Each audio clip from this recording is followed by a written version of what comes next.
हैदराबाद के मामले में तो सैन्य कार्रवाई तक करनी पड़ी।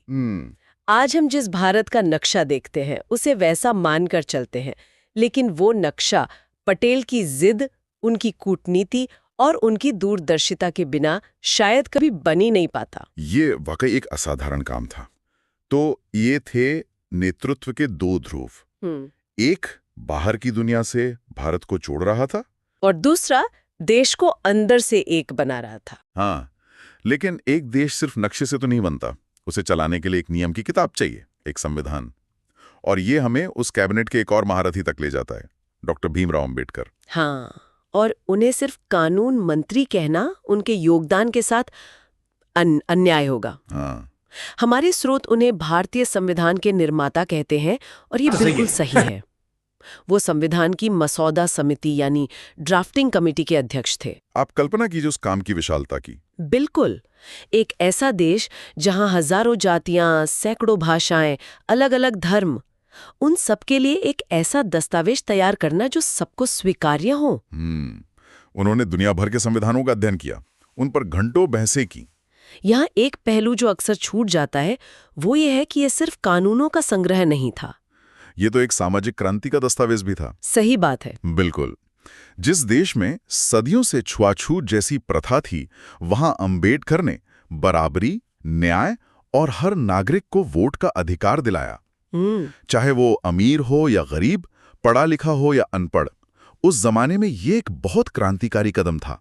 बिल्कुल क्रांतिकारी।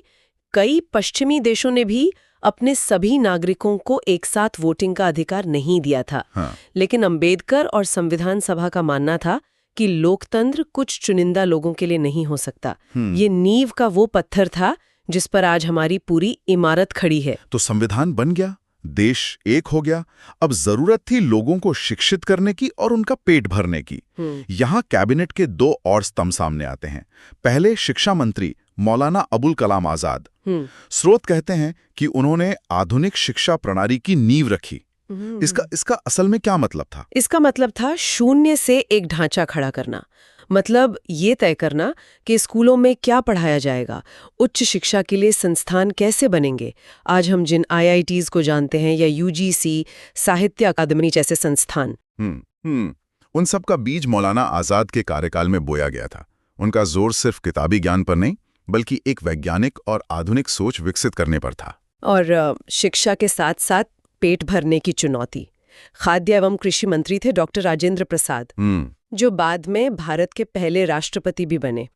उस समय खाद्य सुरक्षा कितनी बड़ी चुनौती रही होगी। बहुत बड़ी। हमें ये याद रखना चाहिए कि देश ने कुछ ही साल पहले 1943 का भयानक बंगाल अकाल देखा था, जिसमें लाखों लोग मारे गए थे। जी। बंटवारे ने देश के सबसे उपजाऊ इलाकों को बांट दिया था। ऐसे में डॉक्टर राजेंद्र प्रसाद का काम सिर्फ एक मंत्रालय चलाना नहीं था, बल्कि देश को भुखमरी से बचाना था। हाँ। अधिक अन्न उपजाऊ जैसे अभियान उन्हीं की देन थे। ये दिखाता है कि उस कैबिनेट में कितने अनुभवी और जमीन से जुड़े लोग थे। ठीक है, तो देश को एक कर दिया, संविधान बना दिया, शिक्षा और भोजन का इंतजाम हो गया, लेकिन देश चलेगा कैसे? पैसा कहाँ से आएगा? ये हमें अर्थव्यवस्था की तरफ ले जाता है।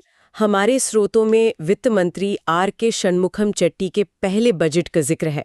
क्या ये सिर्फ एक औपचारिक कार्रवाई थी या उस दस्तावेज में कुछ ऐसा छिपा था जो उस नई सरकार की सोच को दिखाता हो? ये सिर्फ एक कार्रवाई नहीं थी, ये एक बहुत साहसिक दांव था। वो बजट सिर्फ आंकड़ों का लेखा जोखा नहीं था।